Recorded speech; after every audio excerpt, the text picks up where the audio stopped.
So Vince, thank you so much for sitting down, my friend. Hey, thanks so much for having me. Appreciate it. Thanks, man. So, who's the man behind Pi?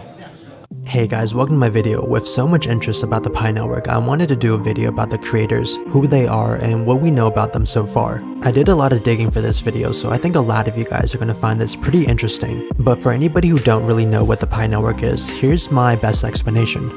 You can say that the Pi network is a decentralized cryptocurrency platform that is pretty much a more practical version of Bitcoin.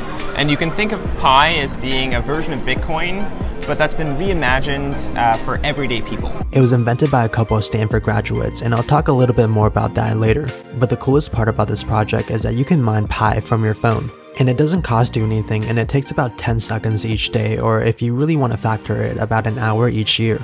This makes the cryptocurrency super accessible to the average person, and it's really one of my favorite things about this project. Right now I believe that there's about 13 million people on this platform, and the coin is scheduled to be released in Q4 of 2021. This can mean anytime from October, November to December, and I think by that time a lot of questions about the network will be addressed. If this sounds interesting to you guys, make sure to use the invitation code MAGICTUNA. And don't forget that this project doesn't take any time, effort, or money from you, and there hasn't been any cases of your data being stolen. And with that being said, let's talk about the topic of this video, which is who are the creators of the Pi network? What do we know about them, and can we trust them so far? One thing I can say for sure is that these developers have a pretty good history on the internet. There's actually a lot of information about them, and I think a lot of you guys will learn something new in this video. I want to start off with the head of technology for the Pi network. His name is Dr. Nicolas Kokkalis, and he's responsible for a lot of the back-end development of this project.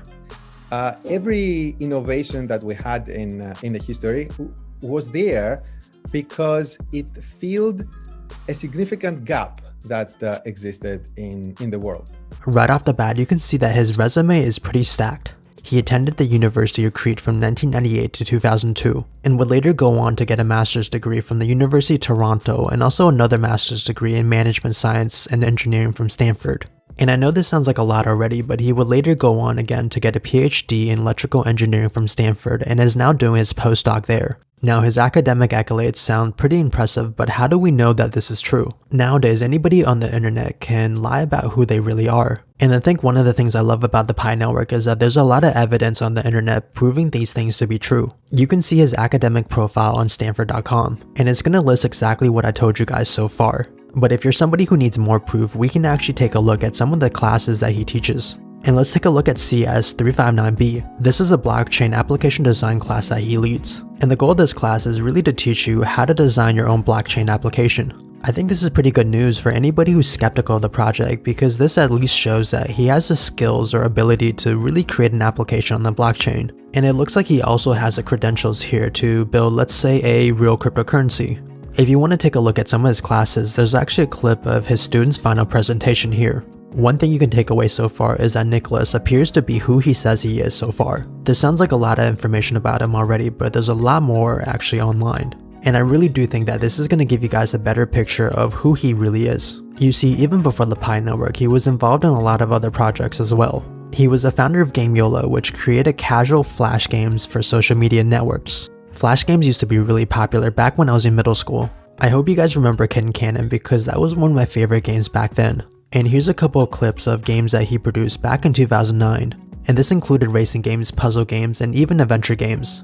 From this, we can see that he's always been entrepreneurial. And apart from creating his own flash game company, he was also the CTO of StartX. And StartX is a non-for-profit business community that helps startups raise money. You might be familiar with some of the projects that came out of StartX, including LimeBike, which is a really popular scooter platform around cities in the US. OpenSea, which is one of the best places to buy NFT collectibles, and Boosted, which is known for their electric skateboards. One of the coolest things about this project is that it's now valued at around $26 billion with almost 600 startups created. And it's really incredible that Dr. Nicolas Kokkalis had a hand in this project. I think this gives a lot of credibility to him as a person, and this leads me to one of his newest projects, which is the Pi network. When we take a look at his academic research, we can see that he focused on a lot of crowdsourcing and also collective social capital. And another way you can say this is that he wanted to leverage a large group of people to make the world better. And from some of these research, he was able to meet Dr. Fan, who would later form the Pi network with Dr. Kokkalis. And just like Dr. Kokkalis, Dr. Fan also has a PhD from Stanford University. She holds a PhD in computational anthropology.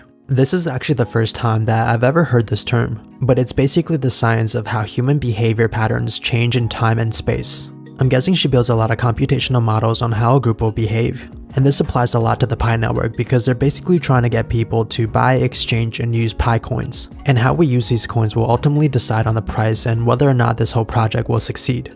She plays a pretty big role in expanding the Pi network both in Asia and also in America. And before the Pi network, she also founded her own business. She worked as the CEO of Marriott Hub back in 2017. The company was able to receive about $100,000 in funding. She designed a Chrome extension that helped you email multiple people. Basically, instead of emailing one person at a time, you can email 1,000 people at once. And if you want to learn more about this, here's a quick clip or YouTube video of how this system works. This tells me that she has a strong entrepreneurial spirit just like Dr. Nicolas Kokkalis. And one of the more interesting things that I found when I was doing research on her is really another company that she started. Right now, she's listed as a CEO of a company called Social Chain. And it looks like to me that this is actually the company behind the Pi network. And I'm really curious to see what happens in the future.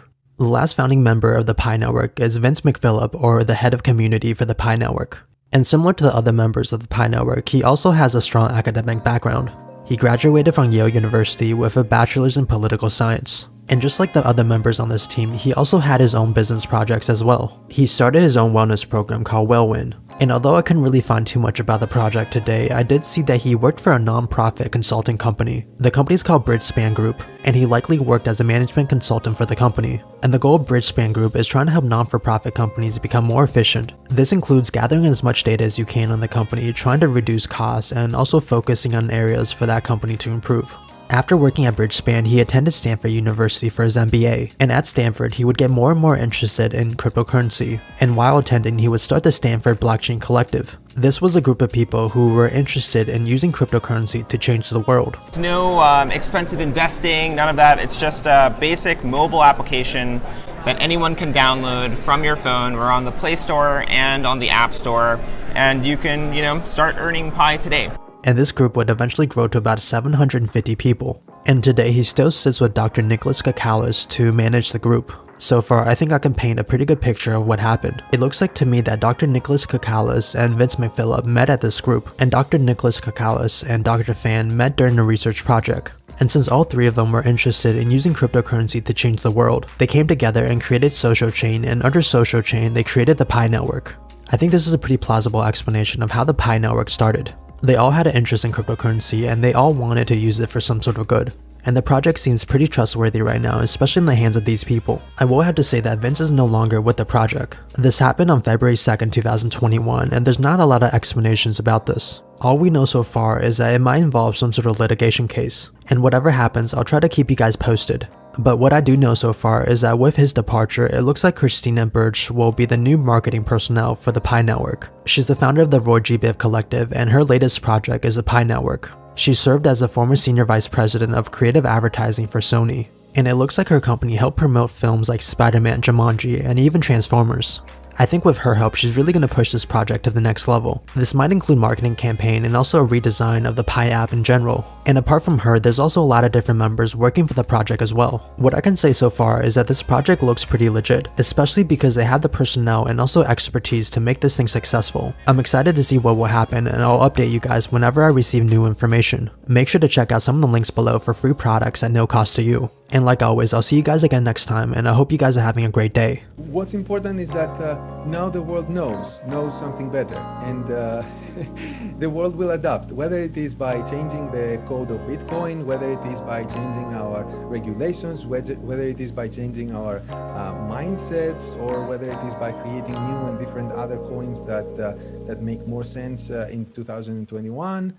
In the end of the day, what's important here is that there is a new technology that has significant advantages.